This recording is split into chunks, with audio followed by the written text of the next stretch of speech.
আসসালামু আলাইকুম তোমাদের সবাইকে এফিসির পক্ষ থেকে তোমাদের সবাইকে স্বাগতম। কেমন আছো তোমরা সবাই? আশা করি তোমরা সবাই অনেক ভালো আছো। আজকে আমরা ক্লাস করব ফিজিক্সের চ্যাপ্টার 4 এর উপরে। আজকে আমাদের আগে একদিন একটি ক্লাস নিয়েছি, সেই ক্লাসে আমরা বল, জড়তা, নিউটনের 3টি সূত্র, সাম্যবল সম্পর্কে জেনেছিলাম। আজকের ক্লাসে আমরা দেখব বল সম্পর্কে বিস্তারিত জানবো এবং কিছু ম্যাথ করব। তো চলো, বল কাকে বলা হয়? যখন কোনো স্থির বস্তুর উপরে যেটা কোনো স্থির বস্তুর উপর প্রয়োগের ফলে স্থির বস্তু গতিশীল হয়, আবার গতিশীল বস্তুর গতির পরিবর্তন হয়, তাকে বল বলে। যা কোনো স্থির বস্তুর উপর প্রয়োগের ফলে স্থির বস্তু গতিশীল হয়, আবার গতিশীল বস্তুর গতির পরিবর্তন হয়, তাকে বল বলে। তো মনে করো এটি একটি বস্তু, ভারী পাথর। এখন এই পাথরকে যখন আমি বল প্রয়োগ করব তখন সরাতে পারিনি। পাথরকে যখন আমি বল প্রয়োগ করেছি, পাথরকে আমি সরাতে পারিনি।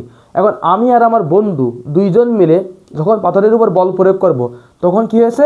পাথরটি আস্তে আস্তে আস্তে আস্তে চলা শুরু করেছে। ঠিক আছে, কাহিনিটা ভালোভাবে বুঝবা। মনে করো এখানে আমি আসি, আমি পাথরের উপরে বল প্রয়োগ করছি, আমি সর্বোচ্চ 5 নিউটন বল প্রয়োগ করতে পারি। আমার যা ক্ষমতা, সেই ক্ষমতা আমি সর্বোচ্চ 5 নিউটন বল প্রয়োগ করতে পারি। আমার বন্ধুও 5 নিউটন বল প্রয়োগ করতে পারে। যখন আমি পাথরের উপরে 5 নিউটন বল প্রয়োগ করলাম, পাথর কোনো সরেনি, পাথরের কোনো ত্বরণ ঘটেনি, পাথরের অবস্থার কোনো পরিবর্তন হয়নি। কিন্তু যখন আমি আর আমার বন্ধু দুজনের সম্মিলিত বল 10 নিউটন বল পাথরের উপর প্রয়োগ করলাম, তখন কী হয়েছে? পাথরটি আস্তে আস্তে কী হলো? সামনের দিকে অগ্রসর হলো বা চলা শুরু করলো। তো চলো এটা আমরা দেখে আসি। মনে করো পাথরের উপরে আমি 1 নিউটন বল প্রয়োগ করলাম, 1 নিউটন বল প্রয়োগ করেছি, পাথরও আমার দিকে কী করবে? 1 নিউটন বল প্রয়োগ করবে। কারণ নিউটনের তৃতীয় সূত্র অনুযায়ী আমরা বলতে পারি যে প্রতিটি বস্তুরই সমান ক্রিয়া ও প্রতিক্রিয়া বল থাকে। প্রতিটি বস্তুরই সমান ক্রিয়া ও প্রতিক্রিয়া বল থাকে। অর্থাৎ আমি যখন পাথরের উপরে 1 নিউটন বল প্রয়োগ করব, পাথর আমার উপরে কী করবে? 1 নিউটন বল প্রয়োগ করবে। এখন আমি সর্বোচ্চ 5 নিউটন বল প্রয়োগ করতে পারি। তো মনে করো আমি সর্বোচ্চ 5 নিউটন বল প্রয়োগ করলাম, পাথর কী করবে? আমার দিকে সর্বোচ্চ 5 নিউটন বল প্রয়োগ করবে। এখন আমি একা পারতেছি না, এজন্য আমি কী করলাম? আমার বন্ধুকে ডেকে আনলাম। আনার পরে আমি ও আমার বন্ধু দুজন মিলে সম্মিলিত বল 10 নিউটন প্রয়োগ করলাম। তখন কি হচ্ছে? পাথরটা আস্তে আস্তে সামনের দিকে চলা শুরু করছে। কারণ পাথরের যে ঘর্ষণ বল, পাথরের ঘর্ষণ বলের মান হচ্ছে 9.8 নিউটন। ঘর্ষণ বল কি? ঘর্ষণ বল হচ্ছে যা বস্তুর উপর প্রয়োগকৃত বলকে বাধা দেয় বা বস্তুর আপেক্ষিক গতিকে স্থির করতে চায়, সেটা হচ্ছে ঘর্ষণ বল বা ঘর্ষণ বলের কাজ। তো ঘর্ষণ বল কী করবে? যখন আমরা পাথরের উপর বল প্রয়োগ করব, ঘর্ষণ বল আমাদের দিকে কী করবে? বল প্রয়োগ করবে। কারণ ঘর্ষণ বল চায় পাথরটি যেন স্থির থাকে। এটি হচ্ছে জড়তা। যখন কোনো স্থির বস্তু স্থির থাকতে চাবে বা গতিশীল বস্তু গতিশীল অবস্থায় থাকতে চায়, সেই অবস্থায় থাকতে চাওয়ার প্রবণতাকে বলা হয় জড়তা। তো আমরা দেখলাম বল কাকে বলে, জড়তা কাকে বলে। এখন মনে করো এখানে বস্তুর ঘর্ষণ বল হচ্ছে 9.8 নিউটন। ঘর্ষণ বল কীভাবে তৈরি হয়? ঘর্ষণ বল কিসের উপর নির্ভরশীল? ঘর্ষণ বলকে F/s দ্বারা প্রকাশ করা হয়। ঘর্ষণ বল মিউ এম আর জি। ঘর্ষণ গুণাঙ্ক মিউ বস্তুর ভর এবং অভিকর্ষ ত্বরণের উপর নির্ভরশীল। যদি এই অবস্থানে ঘর্ষণ গুণাঙ্ক মিউ ইজ ইকুয়াল টু 0.2 হয়, আর বস্তুর ভর M is equal to 5 kg হয়, আর অভিকর্ষণ ত্বরণ জি এর মান যদি 9.8 হয়, তাহলে এখানে ঘর্ষণ বল F ইজ ইকুয়াল টু হবে mu M G is equal to 9.8 newton. এটা হচ্ছে বস্তুর ঘর্ষণ বল। তো আমরা দেখলাম ঘর্ষণ বল কিসের উপর নির্ভরশীল? ঘর্ষণ বল হচ্ছে ঘর্ষণ গুণাঙ্ক মিউ, বস্তুর ভর এম, আর অভিকর্ষ ত্বরণ জি এর উপর নির্ভরশীল। ঘর্ষণ বলকে Fs দ্বারা প্রকাশ করা হয়। আমরা জানি যে এই যে বলটা আমরা প্রয়োগ করলাম, এটা হচ্ছে বস্তুর উপর প্রযুক্ত বল, আর এটা হচ্ছে কি? আমাদের ঘর্ষণ বল। তো বস্তু যে নিট বলে চলবে, বস্তু যে নিট বলে যাত্রা করবে, বস্তু ত্বরণ সৃষ্টি হবে, বস্তু যে নিট বলে যাত্রা করবে, তাকে বলা হয় কার্যকারী বল। তো আমরা বলতে পারি যে কার্যকারী বল সমান প্রযুক্ত বল মাইনাস ঘর্ষণ বল। আমরা কি বলতে পারি? কার্যকারী বল ইজ ইকুয়াল টু কার্যকারী বল সমান প্রযুক্ত বল মাইনাস ঘর্ষণ বল। প্রতিটি বস্তুরই নিজস্ব ঘর্ষণ বল থাকে। আমারও ঘর্ষণ বল আছে। যদি কেউ আমাকে সরাতে চায়, আমিও কি সরতে চাইবো না, কারণ এটা হচ্ছে আমার জড়তা। প্রতিটি বস্তুর মধ্যে জড়তা থাকে এবং ঘর্ষণ বল থাকে। ঘর্ষণ বল হচ্ছে অবস্থান ভেদে তোমার ঘর্ষণ গুণাঙ্ক মিউ এর উপর নির্ভর করে। ঘর্ষণ বল হচ্ছে মিউ মিউ এম জি, এটা হচ্ছে আমাদের ঘর্ষণ বল। আমরা যে বলটা প্রয়োগ করি তাকে বলা হয় প্রযুক্ত বল এফ, আর কার্যকারী বলকে বলা হয় এফ নিট। কার্যকারী বল F net is equal to M A. অর্থাৎ আমরা বস্তুর উপরে যে বলটা প্রয়োগ করি তা থেকে যদি আমরা তার ঘর্ষণ বলকে বিয়োগ করে দেই, তখন বস্তু যে ত্বরণে চলবে সেই ত্বরণটি হচ্ছে আমাদের এফ নিট বা কার্যকারী বল। এখন চলো একটি ম্যাথ দেখে আসি। ম্যাথটি হচ্ছে 10 কেজি ভরের পড়ন্ত বস্তু ত্বরণ কত। 10 কেজি ভরের একটি বস্তু উপর থেকে নিচে পড়তেছে। মনে করো যে 10 কেজি ভরের একটি বস্তু উপর থেকে নিচে পড়তেছে। এখন এই যে 10 কেজি ভরের বস্তু M is equal to 10 kg, 10 kg ভরের বস্তুর ত্বরণ কত হবে? ত্বরণ মানে a is equal to what? যখন বাতাসের বাধা 78 নিউটন। কি বললো ভাইরা? 10 কেজি ভরের একটি বস্তু যখন উপর থেকে নিচে পড়বে তখন বাতাস কি করবে? ওই বস্তুকে বাধা দান করবে অবশ্যই। এখন বাতাসের বাধা যদি 78 নিউটন হয়, বাতাসের বাধা যদি 78 নিউটন হয়, তাহলে 10 কেজি ভরের পড়ন্ত বস্তুর ত্বরণ কত হবে? এখন আমরা কি জানি যে বস্তু উপর থেকে নিচে পড়ে কিসের জন্য? তার ওজনের জন্য। আমাদের যদি ওজন নাই থাকতো তাহলে তো আমরা উপর থেকে নিচে পড়তাম না, আমরা তো বাতাসে ভেসে থাকতাম, কারণ সেখানে আমাদের কি হতো? ওজনের থেকে আমাদের বাতাসের বাধা বেশি হয়ে যেত। তো বাতাসের বাধা মনে করো 78 নিউটন। এখন বস্তু যে ওজনে পড়বে, বস্তু কি বলে? ওজনে পড়বে। এই ওজনটি হচ্ছে বস্তু কর্তৃক প্রযুক্ত বল। ওজন W is equal to M G. আমরা সবাই জানি ওজন W is equal to M G. বস্তু তার ওজনের কারণে উপর থেকে নিচে পড়ে, এটি হচ্ছে বস্তু কর্তৃক প্রযুক্ত বল, এবং বাতাসের বাধা হচ্ছে আমাদের ঘর্ষণ বল। তো আমরা কি জানি? আমরা জানি F net is equal to প্রযুক্ত বল মাইনাস ঘর্ষণ বল। প্রযুক্ত বলের মান কত? প্রযুক্ত বলের মান হচ্ছে ওজন। ওজন কত? M G. এম হচ্ছে 10 ইন্টু জির মান 9.8 মাইনাস 78, অতএব 20 newton. F net is equal to আমরা লিখতে পারি এম এ, অর্থাৎ A is equal to 20 divided by 10 সমান 2 মিটার পার সেকেন্ড স্কোয়ার। অর্থাৎ বস্তুর ত্বরণ হবে 2 metre per second square. 10 kg ভরের বস্তু, 10 কেজি ভরের বস্তুটি যদি 78 নিউটন বাতাসের বাধাকে অতিক্রম করে মাটির দিকে নামতে চায়, তাহলে সে সর্বোচ্চ 2 মিটার পার সেকেন্ড ত্বরণে নামতে পারবে। তার বেশি ত্বরণে কিন্তু সে নামতে পারবে না, কারণ সেখানে বাতাস কী করছে? তাকে বাধা দান করছে। তো আজকে আমরা কি কি দেখলাম? আজকে আমরা একটি জিনিস দেখলাম, সেটা হচ্ছে বল। বল কি বলে? বল বলে যে যা কোনো বস্তুর উপর প্রয়োগের ফলে স্থির বস্তু গতিশীল হয়, আবার গতিশীল বস্তুর গতির পরিবর্তন হয়, তাহাকে বল বলে। তো আমরা কি দেখলাম? বল। যা কোনো বস্তুর উপর প্রয়োগের ফলে স্থির বস্তু গতিশীল হয়, আবার গতিশীল বস্তুর গতির পরিবর্তন হয়, তাহাকে বল বলে। বলের মধ্যে বিভিন্ন কাইন্ড অফ বল থাকতে পারে, যেমন কার্যকারী বল, প্রযুক্ত বল, ঘর্ষণ বল, সেগুলো সম্পর্কে আমরা জানলাম। জড়তা, জড়তা কাকে বলে? স্থির বস্তু যে স্থির থাকতে চায়, আবার গতিশীল বস্তু যে গতিশীল থাকতে চায়, ইয়াকে বলা হয় জড়তা। স্থির বস্তুর স্থির থাকতে চাওয়ার প্রবণতাকে, আবার গতিশীল বস্তুর গতিশীল থাকতে চাওয়ার প্রবণতাকে বলা হয় জড়তা। আজকে আমরা দেখব সাম্য অবস্থা। আমরা প্রথম ক্লাসে সাম্য অবস্থার উপরে হালকা একটু ধারণা নিয়েছিলাম, আজকে আমরা বিস্তারিত দেখব, ঠিক আছে? তো মনে করো একটি বস্তু আছে, বস্তুটিকে আমি ডান দিকে 10 নিউটন বলে টানলাম, আমার বন্ধু বাম দিকে 10 নিউটন বলে টানলো। বলো তো বস্তুটি কি সরবে? সরবে না, কারণ আমিও ডান দিকে যে বলে টানতেছি, আমার বন্ধু বাম দিকে সেই বলে টানতেছে, এই জন্য বস্তুটি সরবে না। কারণ সাম্য অবস্থার সূত্র বলে যদি প্রযুক্ত বলের মান এবং দুইটা বলের মধ্যবর্তী কোণ সমান হয়, তাহলে বস্তুটি সরণ হবে শূন্য। বস্তুটি যে জায়গায় আছে সেই জায়গায় থাকবে। এখানে যেহেতু আমি ডান দিক বরাবর টানতেছি আর আমার বন্ধু বাম দিক বরাবর টানতেছে, অর্থাৎ দুইজনের মধ্যবর্তী কোণের মান হচ্ছে 180 ডিগ্রি। এদিকে 180 ডিগ্রি কোণে এবং এদিকেও 180 ডিগ্রি কোণে টানা হচ্ছে। এখন বস্তুর উপর প্রযুক্ত বলের মানও সমান, অর্থাৎ তাই বস্তুটির সরণ হচ্ছে শূন্য। আগের দিন আমরা যে উদাহরণটি দেখেছিলাম সেখানে 3টি বল ছিল। মনে করো সাপোজ সেম বস্তুটি হোক, 10 কেজি ভরের বস্তুর উপরে একটি বল 0 ডিগ্রি অ্যাঙ্গেলে, এক্স অক্ষের সাথে 0 ডিগ্রি অ্যাঙ্গেলে, আর একটা বল হচ্ছে এক্স অক্ষের সাথে 120 ডিগ্রি অ্যাঙ্গেলে, আর একটি বল হচ্ছে এক্স অক্ষের সাথে তোমার হচ্ছে কত 240 ডিগ্রি অ্যাঙ্গেলে ক্রিয়ারত, ঠিক আছে? একটি বল আছে এক্স অক্ষের সাথে 120 ডিগ্রি অ্যাঙ্গেলে, আর এটা হচ্ছে 240 ডিগ্রি অ্যাঙ্গেল ক্রিয়ারত। প্রতিটি বলের মধ্যবর্তী কোণ দেখো 120 ডিগ্রি করে। এই কোণের মান হচ্ছে 120 ডিগ্রি, এই কোণের মানও হচ্ছে 120 ডিগ্রি, আর এই কোণের মানও হচ্ছে 120 ডিগ্রি।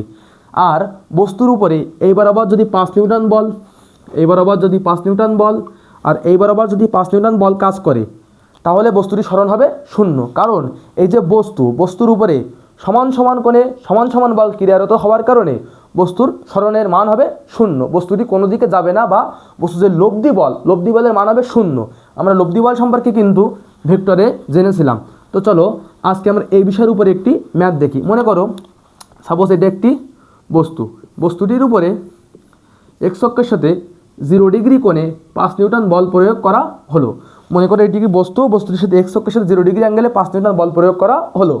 আর এক্স অক্ষের সাথে 120 ডিগ্রি অ্যাঙ্গেলে 10 নিউটন বল প্রয়োগ করা হলো।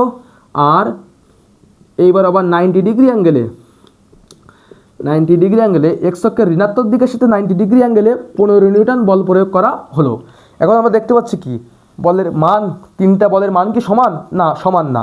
তিনটা কোণের মানও কিন্তু সমান না। এটা হচ্ছে 150 ডিগ্রি অ্যাঙ্গেল, দুইটা কোণের মধ্যবর্তী হচ্ছে 150 ডিগ্রি, এটা হচ্ছে 120 ডিগ্রি, আর এটা হচ্ছে 90 ডিগ্রি। তো এখানে দেখতে পাচ্ছি যে আমাদের উক্ত কোণের মানগুলো সমান না আর বলের মানও সমান না। তো আমাদের সূত্র কি বলে, যদি সমান সমান বল সমান সমান কোণে কোনো একটি বস্তুর উপর ক্রিয়ারত থাকে, তাহলে তার লব্ধি বলের মান হবে শূন্য। তো চলো এখানে আমরা লব্ধি বলের মান বের করি। যে তিনটা বল আছে, তিনটা বলেরই এক্স অক্ষ বরাবর কিছু উপাংশ কাজ করে, এগুলো আমরা ভেক্টরে শিখে এসেছি।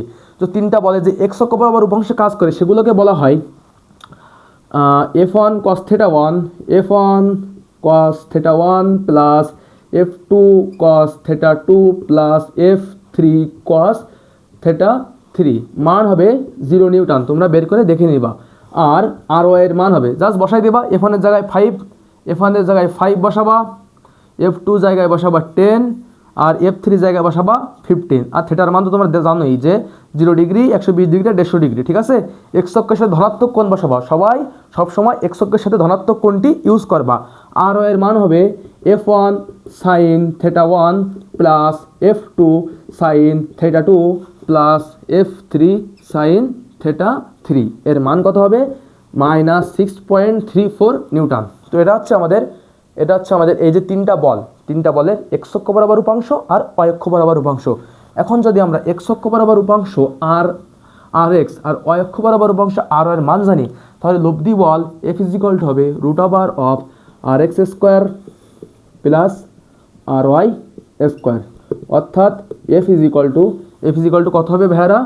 F = হবে না যে 6.34 নিউটন, নট = 0।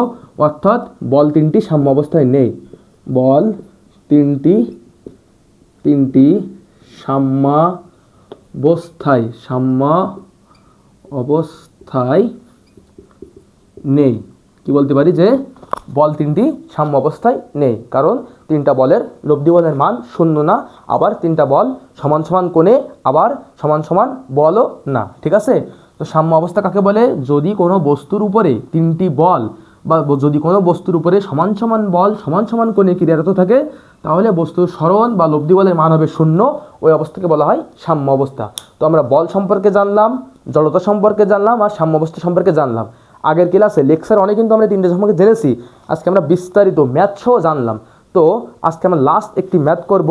ম্যাথটি হচ্ছে একটি বস্তু স্থির অবস্থায় ছিল। তো মনে করো এটি একটি বস্তুটি স্থির অবস্থায় ছিল, অর্থাৎ আদিবেগ u = 0 মিটার/সেকেন্ড। ঠিক আছে, এখন কি হয়েছে? 16 নিউটনের একটি বল বস্তুর উপর 5 সেকেন্ড ক্রিয়ারত।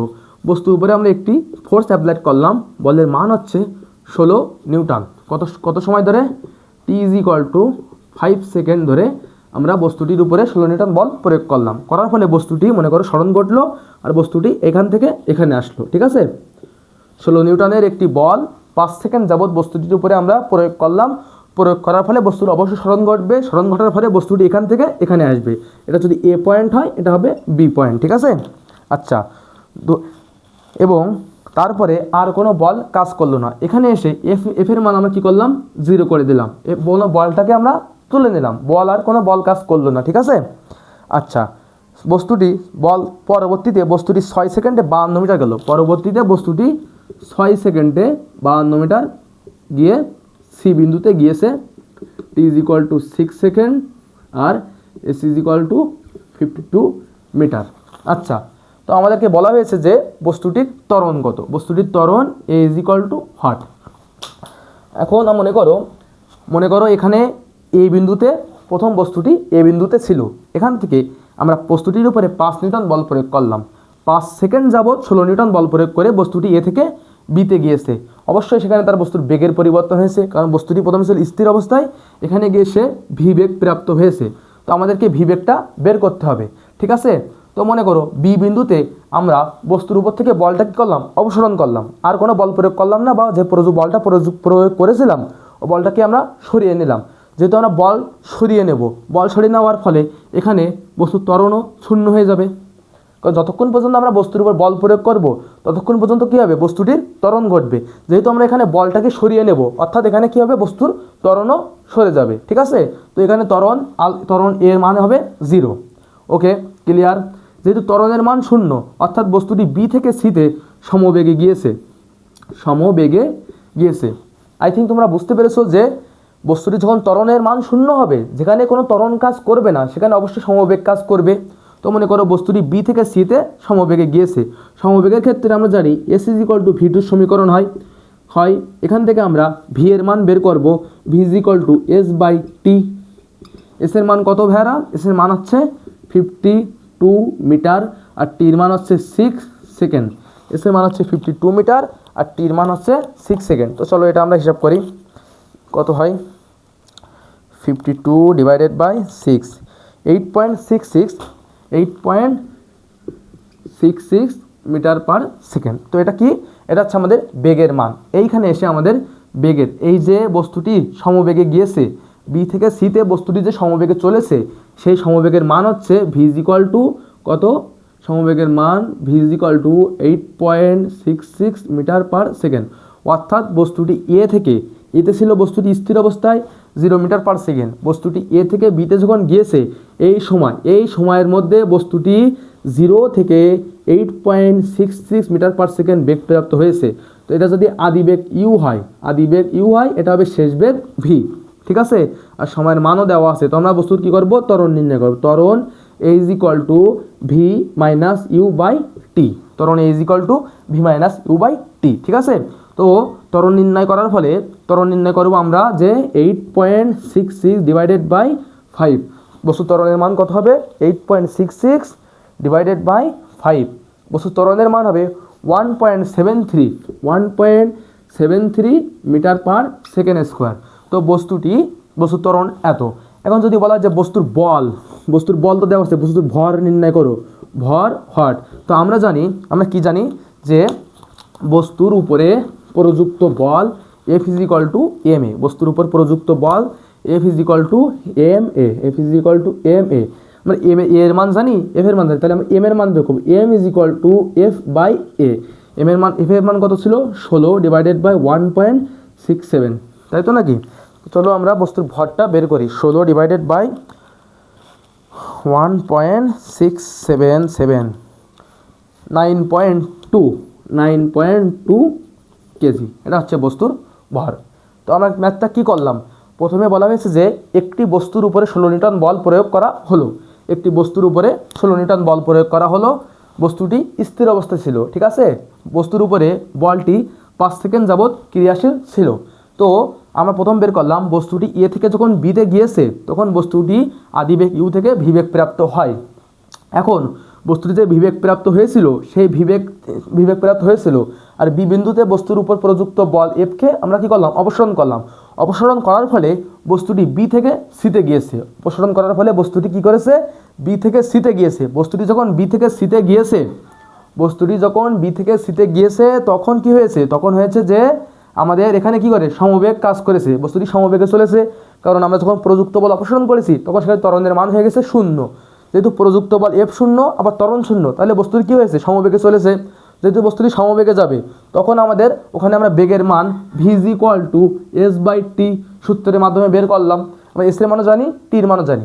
তো এখন আমরা এই যে বি পয়েন্টে বস্তুটি আদিবেগ ইউ সমান 0 যাত্রা শুরু করে এখানে এসে বিবেক প্রাপ্ত হয়েছে, ইউর মান আর ভির মানে টির মান জেনে গিয়েছি। তো আমরা কি করলাম, সহজে বস্তু ত্বরণ বের করলাম। বস্তু ত্বরণ নির্ণয়ের সূত্র a = v - u/t।